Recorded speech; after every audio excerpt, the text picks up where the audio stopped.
কক্সবাজার বিভিন্ন উপজেলাগুলোতে এবং রোহিঙ্গা ক্যাম্পগুলোতে বিভিন্ন ধরনের সন্ত্রাসী কর্মকাণ্ড সংঘটিত হচ্ছে এবং অসংখ্য হত্যাকাণ্ডগুলো সংঘটিত হয়েছে।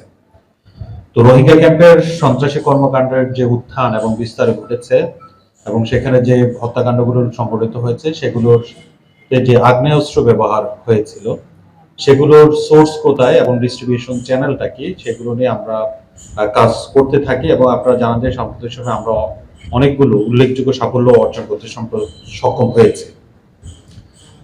তাছাড়া স্থানীয় যে বিভিন্ন মাদক ব্যবসায়ী যারা সিন্ডিকেট রয়েছে এবং বিভিন্ন সন্ত্রাসী গোষ্ঠীর ডাকাত এবং চোরা কারবারি যারা রয়েছে তারা আধিপত্য বিস্তারের জন্য বিভিন্ন ধরনের আগ্নেয়াস্ত্র ব্যবহার করছে।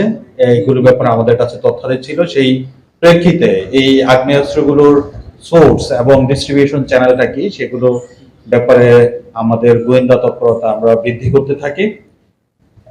এবং আপনারা জানেন যে গত ৩-৪ মাস রামুর যে গর্জনিয়া ওইখানে চোরা কারবারি যারা রয়েছে তাদের আধিপত্য বিস্তারকে কেন্দ্র করে তারা কয়েকটি হত্যাকাণ্ড সংঘটিত হয় এবং কয়েকটি সংঘর্ষের ঘটনা ঘটে এবং আমরা জানতে পারি যে সেখানে কিছু বিদেশি অস্ত্রের ব্যবহার ঘটেছিল।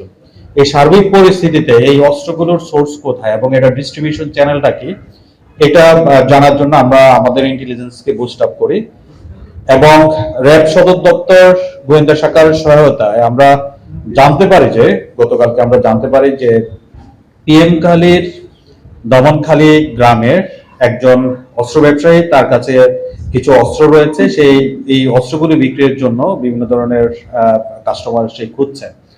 সেই তথ্যের ভিত্তিতে আমরা দাউনখালীর হুমায়ুন কবির নামক একজন ব্যক্তি অস্ত্র ব্যবসায়ী তার বাড়িতে আমরা অভিযান পরিচালনা করে আমরা তার শয়নকক্ষের খাটের তোষকের নিচ থেকে লোডেড অবস্থায় একটি বিদেশি পিস্তল, 2টি অ্যামুনিশন সহ উদ্ধার করতে আমরা সক্ষম হই।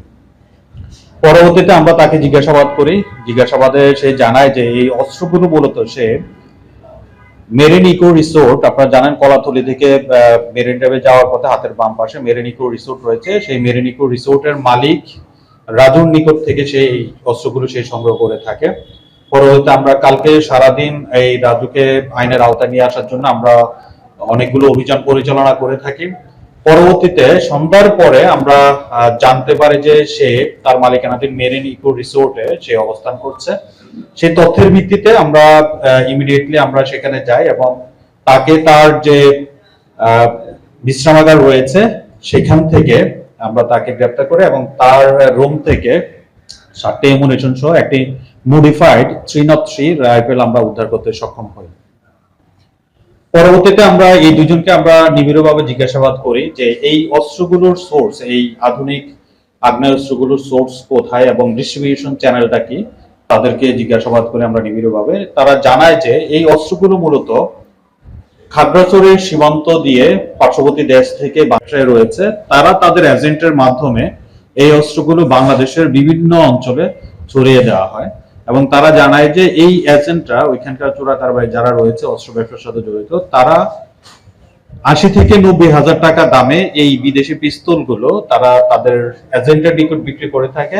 এই এজেন্টরা তারা বাংলাদেশের বিভিন্ন অঞ্চলে কক্সবাজার, চট্টগ্রাম সহ এই জায়গাগুলোতে তারা পরবর্তীতে প্রান্তিক লেভেলে 1.5 থেকে 2 লক্ষ টাকা দামে এই অস্ত্রগুলো তারা প্রান্তিক লেভেলের ব্যবহারকারীদের নিকট, সন্ত্রাসীদের নিকট তারা বিক্রি করে থাকে।